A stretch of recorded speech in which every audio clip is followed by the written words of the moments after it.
नमस्कार दोस्तों, Kanhai sir YouTube channel पर आपका स्वागत है। पिछले क्लास में हम लोग पढ़े थे मोहम्मद बिन तुगलक के बारे में, यानी तुगलक वंश के दूसरे नंबर के जो शासक थे जिसका नाम था मोहम्मद बिन तुगलक। इससे पढ़े थे हम लोग गयासुद्दीन तुगलक, यानी तुगलक वंश के संस्थापक थे जिसका नाम था गयासुद्दीन तुगलक। उसके बाद हम लोग पढ़े मोहम्मद बिन तुगलक, यानी गयासुद्दीन तुगलक कब से कब तक थे? तुगलक वंश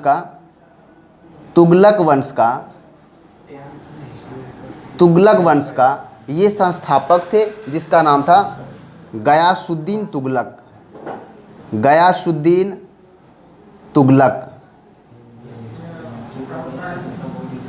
ये 1320 से 1325 तक ये शासन किए थे जिसका क्या नाम था? गयासुद्दीन तुगलक।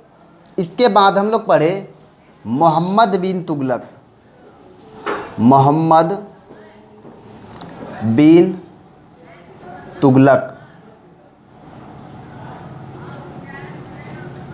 ये कब से कब तक थे?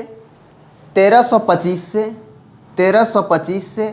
1351 तक ये शासन किए थे जिसका नाम था मोहम्मद बिन तुगलक। यानी गयासुद्दीन तुगलक के बारे में पढ़ लिए और मोहम्मद बिन तुगलक के बारे में पढ़ लिए। अब हम लोग जानते हैं इसके अगले शासक थे, तीसरे नंबर के जो शासक थे जिसका नाम था फिरोज शाह तुगलक। जिसका नाम था फिरोज शाह तुगलक।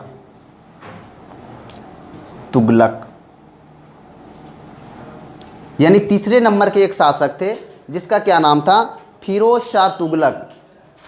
फिरोज शाह तुगलक के बारे में हम लोग जानते हैं।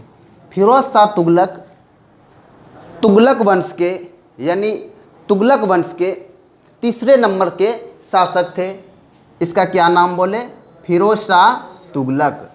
फिरोज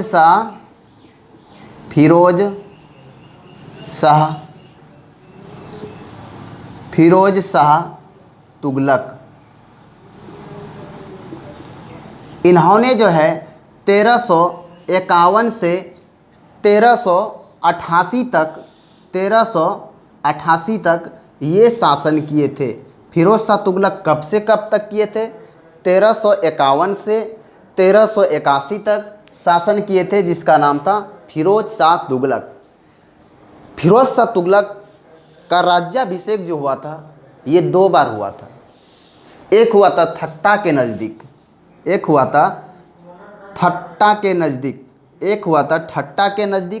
और एक हुआ था दिल्ली में। यानी तुगलक वंश के एक शासक थे जिसका 2 बार राज्याभिषेक हुआ था। एक बार ठट्टा के नज़दीक और दूसरा दिल्ली में। उसका नाम था फिरोज शाह तुगलक। यानी दिल्ली सल्तनत में तुगलक वंश में एक ऐसे शासक थे जिसका 2 बार राज्याभिषेक हुआ था जिसका नाम है फिरोज शाह तुगलक। कहाँ हुआ था? ठट्टा के नज़दीक हुआ था और दूसरा जो हुआ था दिल्ली में हुआ था। ठीक है। अब जो है इन्होंने क्या किया था, इनके अगर पिताजी का नाम जानना चाहते हैं तो पिताजी थे इसका जिसका नाम था रजब। इसके पिताजी का नाम था रजब। इसके पिताजी का क्या नाम था? रजब था। और माताजी जो थे, माता थे बीबी जेल। ठीक है, इसके माता थे बीबी जेल। इन्होंने देखिए क्या किया था, नहर का जाल बिछवाया था। पहले हम लोग पढ़े थे कि नहर का जो है, नहर की शुरुआत किसने की थी? कुएं और नहर की तो गयासुद्दीन तुगलक ने की थी। किसने की थी? गयासुद्दीन तुगलक ने की थी। यानी नहर और कुएं का जो निर्माण किया था जिसका क्या नाम था, वो सबसे पहले किया था। यानी नहरों का निर्माण, उसका नाम था गयासुद्दीन तुगलक। उसका नाम था गयासुद्दीन तुगलक। ये गयासुद्दीन तुगलक यानी दिल्ली सल्तनत के पहले शासक थे जिन्होंने क्या किए थे? नहरों का निर्माण किए थे। लेकिन नहरों का अगर पूछे जाल बिछाया था तो फिरोज शाह तुगलक ने बिछाया था। किसने बिछाया था? फिरोज शाह तुगलक ने कई नहरें बनवाई थी, कई नहरें बनवाई थी, यानी नहरों का पूरे जाल बिछा दिया था फिरोज शाह तुगलक ने, इतने नहर बनवाए थे। और इन्होंने क्या किया था, 300 लगभग 300 नगर की स्थापना किया था। लगभग 300 जो है क्या किया था इन्होंने, नगर की स्थापना किया था फिरोज शाह तुगलक ने। यानी नहरें की जाल बिछाई थी किसने, फिरोज शाह तुगलक ने। ये क्वेश्चन बहुत बार बार रिपीट होता है कि नहरों का जाल किसने बिछाया था, फिरोज शाह तुगलक ने। नहर सबसे पहले किसने बनवाया था, तो गयासुद्दीन तुगलक ने। इसने क्या किया था, 300 नगर लगभग बसाए थे, जिसमें महत्वपूर्ण जो था फिरोजपुर था, फिरोजपुर, एक था जैनपुर, फिरोजाबाद था,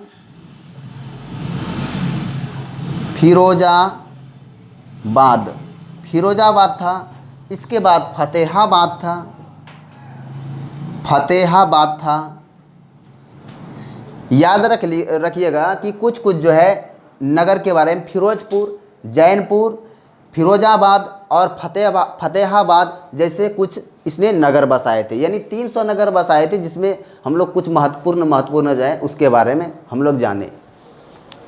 अब इन्होंने क्या किया था, सबसे पहले मुस्लिम शासक यानी सबसे पहले सुल्तान थे जिन्होंने ब्राह्मणों पर क्या किया था, जाजिया कर लगाया था।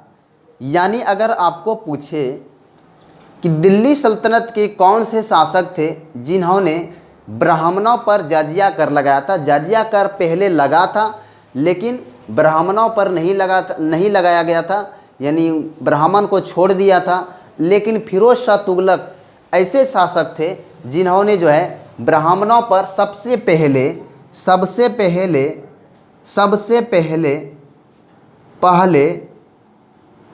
ब्राह्मणों पर जाजिया कर लगाया था। तो उस शासक का नाम है फिरोज शाह तुगलक। ठीक है, ब्राह्मणों पर जाजिया कर लगाने वाले शासक का नाम है, जिसका क्या नाम है, फिरोज शाह तुगलक। यानी अगर आपको सीधे क्वेश्चन पूछे कि ब्राह्मणों पर जाजिया कर सबसे पहले किसने लगाया, तो उसका नाम हो जाएगा फिरोज शाह तुगलक। ठीक है, फिरोज शाह तुगलक ने एक विभाग खोला था, एक विभाग था इसका। इस विभाग का नाम था दीवान ए खैरात। इसका नाम था दीवान ए खैरात। फिरोज शाह तुगलक ने एक विभाग थी, विभाग इसके शासनकाल में कई सारे थे, जिसमें पेंशन विभाग भी था, उसमें दास विभाग भी, यानी कई विभाग थे। लेकिन एक महत्वपूर्ण विभाग था जिसका नाम था दीवान ए खैरात। ठीक है, दीवान ए खैरात। ये विभाग देखिए क्या था, ये यानी था मतलब जो असहाय व्यक्ति है, जिसके पास कुछ भी नहीं है, जो मतलब क्या बोलते हैं उसको, जो अनाथ आश्रम में रहते हैं, उसको जो है सहायता करने के लिए एक विभाग खोला था। यानी स्त्रियों का भी सहायता हुआ था इसमें, स्त्रियों का और विधवा और लड़की, और यानी असहाय आदमी, अनाथ वाले आदमी, यानी इसके बारे में जो सहायता करता था। यानी सारे अनाथ, यानी अनाथ में जो रहते तो उन बच्चों का भी सहायता करता था, स्त्रियों का, विधवा का और लड़की का सहायता करने वाले इन्होंने एक शासनकाल में एक विभाग खोला था, जिसका नाम था दीवान ए खैरात। इस विभाग का नाम था दीवान ए खैरात। दीवान ए खैरात क्या था, हम लोग पूरी तरह से इसको समझ लिए।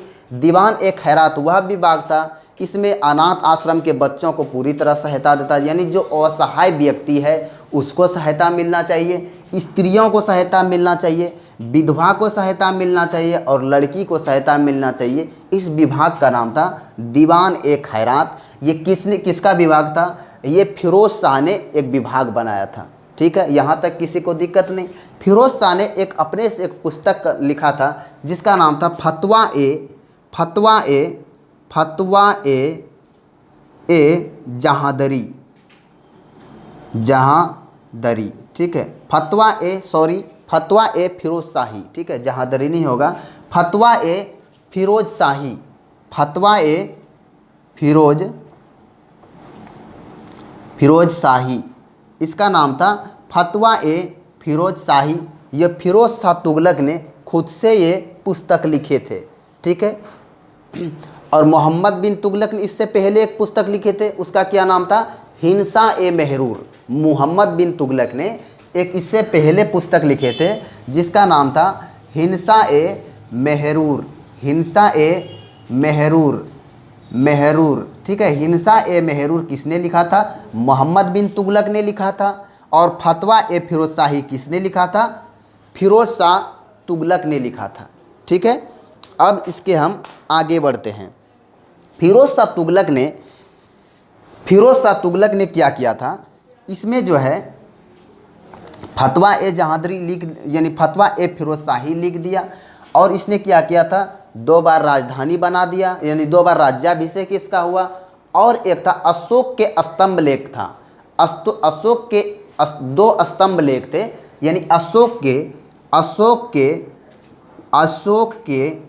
2 स्तंभ लेख थे, 2 स्तंभ लेख थे कि उसका नाम था एक था टोपरा, ठीक है, एक था टोपरा और एक था इसका नाम था, एक था टोपरा और इसका एक शायद था दिल्ली, ठीक है। यानी अशोक के 2 स्तंभ लेख थे, 2 स्तंभ लेख थे, एक था टोपरा, ठीक है, एक था टोपरा। ये टोपरा जो है हरियाणा में है और मेरठ, एक था मेरठ, ये मेरठ कहाँ है, उत्तर प्रदेश में है। यानी 2 स्तंभ लेख को ये दिल्ली लाया था।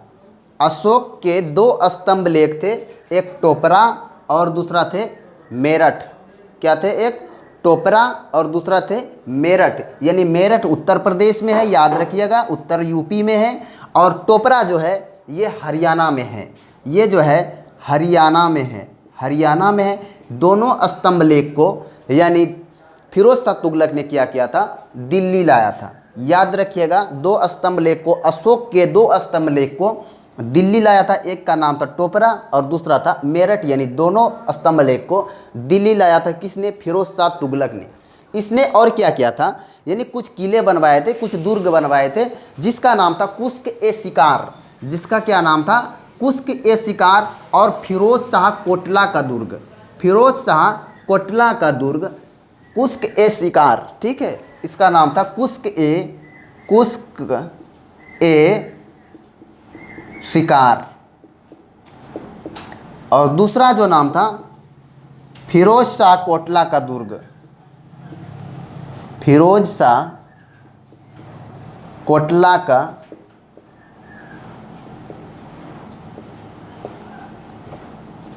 का दुर्ग इन्होंने बनवाया था। किसने, फिरोज शाह तुगलक ने। कुश्क ए शिकार, फिरोज शाह कोटला का दुर्ग कौन बनवाए थे, फिरोज शाह तुगलक ने बनवाए थे। अब क्या होता है, तुगलक वंश में एक नए शासक आता है जिसका नाम था, यानी 1388 में इसकी मृत्यु हो जाती है। 1388 में किसकी मृत्यु हो जाती है, फिरोज शाह तुगलक की। फिरोज शाह तुगलक की मृत्यु कब होती है, 1388 में। 1351 से 1388 शासन किए किसने, फिरोज शाह तुगलक ने। 1388 में इसकी मृत्यु हो जाती है। इसके बाद आते हैं तुगलक वंश के अंतिम शासक आते हैं जिसका नाम था नसीरुद्दीन मोहम्मद तुगलक। नसीरुद्दीन मोहम्मद बिन तुगलक, ठीक है। लास्ट शासक कौन आए थे, तुगलक वंश के अंतिम शासक थे जिसका नाम था नसीरुद्दीन मोहम्मद बिन तुगलक। क्या नाम था उसका, नसीरुद्दीन मोहम्मद बिन तुगलक। तुगलक वंश के अंतिम शासक थे जिसका नाम था नसीरुद्दीन मोहम्मद बिन तुगलक। ये क्या किया था, इसके जो समय में था एक बहुत बड़ा घटना घटा था, तैमूर लंका आक्रमण हुआ था, ठीक है। यानी कौन लास्ट में शासक थे तुगलक वंश के, नसीरुद्दीन मोहम्मद बिन तुगलक। नसीरुद्दीन मोहम्मद बिन तुगलक के नसीरुद्दीन मोहम्मद बिन तुगलक में क्या होता है, मोहम्मद बिन तुगलक में इसमें क्या घटता है, 1398 में एक घटना होता है। इसमें तैमूर लंग का आक्रमण होता है। तैमूर लंग का आक्रमण होता है। ये नसरुद्दीन क्या करते हैं, यानी जैसे आक्रमण होता है ये उस जगह से हट जाते हैं, उस जगह से चले जाते हैं। और इसका क्या होता है, यानी बाद में क्या होता है, एक व्यक्ति था जिसका नाम था खिज्र खां। ठीक है, खिज्र खां एक व्यक्ति था जिसका नाम था खिज्र खां।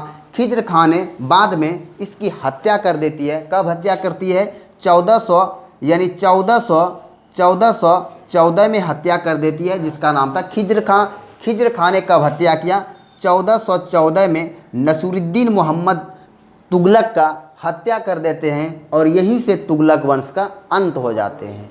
ठीक है, समझ गए हम लोग पूरी डिटेल से। यानी फिरोज शाह तुगलक थे, इसके अंतिम शासक कौन थे, नसीरुद्दीन मोहम्मद तुगलक। नसीरुद्दीन मोहम्मद तुगलक के इसके समय में क्या होता है, तैमूर लंग का आक्रमण होता है। तैमूर लंग का आक्रमण कब होता है सर, तैमूर लंग का आक्रमण जो होता है 1398 ईस्वी में होता है।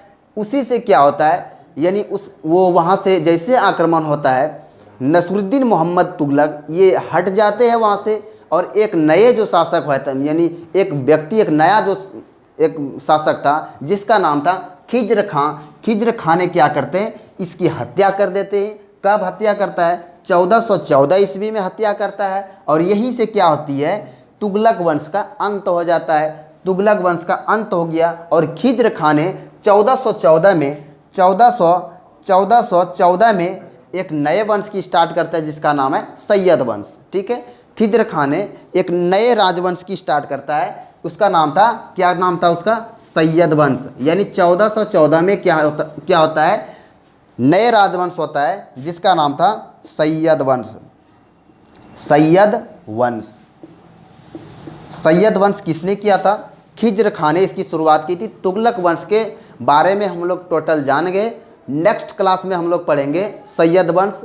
यहीं पे इस वीडियो को हम समाप्त कर रहे हैं। अगर इस चैनल यानी इस वीडियो का अगर आपको अच्छा लग रहा है तो इस चैनल को लाइक और सब्सक्राइब जरूर कीजिएगा, ताकि हम लोगों का जो है मनोबल जो है थोड़ा सा ऊंचा रहे। ठीक है, जय हिंद, जय भारत।